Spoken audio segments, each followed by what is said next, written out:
తిరుపతి వెళ్తున్నాం అని పనమ్మాయి చెప్పిందంట.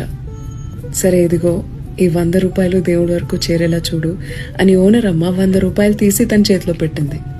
వెంటనే తన కొంగుకి ఆ 100 రూపాయలు కట్టేసుకుంది పనమ్మాయి. కుటుంబంతో సహా రైల్వే స్టేషన్ రీచ్ అయిపోయింది తిరుపతికి ట్రైన్ ఎక్కడానికి. రైల్వే స్టేషన్లో ఒక ముసీలావిడ అడుక్కుంటోంది.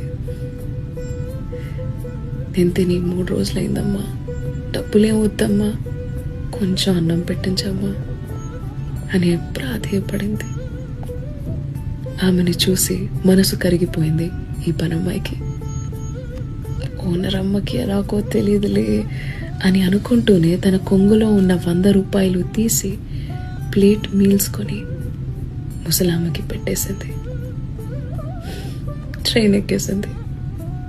అదే సమయంలో నిద్రిస్తున్న ఓనరమ్మ కలలోకి సాక్షాత్తు శ్రీ వెంకటేశ్వర స్వామి దర్శనమిచ్చి, నువ్వు పంపిన 100 రూపాయలు నా వరకు చేరుకున్నాయి అని చెప్పారంట. తక్కని నిద్రలోంచి లేచి ఇంకా అది తిరుపతి చేరుకుని ఉండదే అని వెంటనే పనమ్మాయికి కాల్ చేసింది.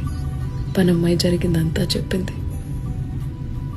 అప్పుడు అర్థమైంది ఆవిడకి, మానవ సేవే మాధవ సేవని. చిన్న కథ నచ్చిందా?